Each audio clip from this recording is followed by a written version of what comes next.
नमस्कार बंधुरा welcome to मायर हिसेले। आज के आबारो खूब एक इजी सिम्पल डालेर रेसिपि निये एसेछि अरहर डाल। এই ডাল কিন্তু আমাদের পুরী জগন্নাথ মন্দিরে কিন্তু তৈরি হয়। চলুন তাহলে রেসিপিটা শুরু করে দেওয়া যাক। প্রথমে আমরা অরহর ডাল নিয়ে নিচ্ছি, সেটাকে ভালো করে কিন্তু জল দিয়ে আমাদের ধুয়ে নিতে হবে।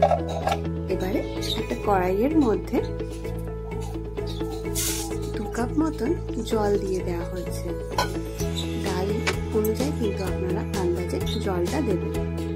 এর মধ্যে হাফ টিস্পুন মতন হলুদ গুঁড়ো দিয়ে দেওয়া হবে, অল্প একটু নুন স্বাদ মতন, আর দেওয়া হচ্ছে ধুয়ে রাখা অরহর ডালটা। নুন কিন্তু আমরা বেশি দিইনি, কারণ এই ডালটা কিন্তু মিষ্টি মিষ্টি হয়। মন্দিরে গিয়ে যদি আপনারা খেয়ে থাকেন তাহলে কিন্তু দেখতে পাবেন ডাল এটা কিন্তু মিষ্টি ডাল বলে পরিচিত।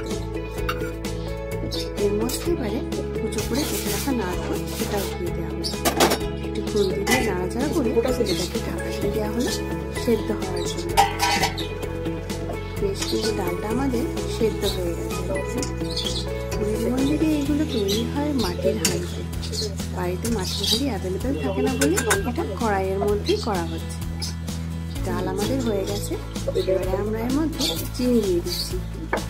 ডালটা মিষ্টি ডাল বলে পরিচিত বলেই চিনিটা একটু বেশি লাগবে।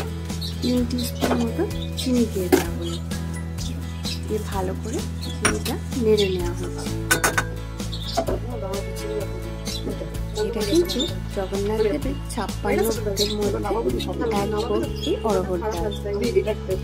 ফুটে আসলে গ্যাসটা এবারে বন্ধ করে এবারে একটা ছোট প্যানের মধ্যে অল্প একটু সর্ষের তেল আর 1 চামচ মতন ভালো ঘি দিয়ে দেওয়া হলো। ঘিটা একটু গলে গলে আসলে এর মধ্যে গোটা জিরে দিয়ে দেওয়া হলো, আর এর মধ্যে দিয়ে দেওয়া হচ্ছে হিংটা কিন্তু এতে বেশি করে দিতে হবে, আর 2টো শুকনো লঙ্কা চিড়ে। এই ডালের মধ্যে হিঙের ফ্লেভার আর ঘিয়ের ফ্লেভারটা কিন্তু খুব ভালো আসবে। ব্যাস ডালের ওপর দিয়ে ছড়িয়ে দিলে রেডি হয়ে গেল আমাদের অরহর ডাল। রেসিপিটা ভালো লাগলে একটা লাইক, শেয়ার আর সাবস্ক্রাইব করে দেবেন।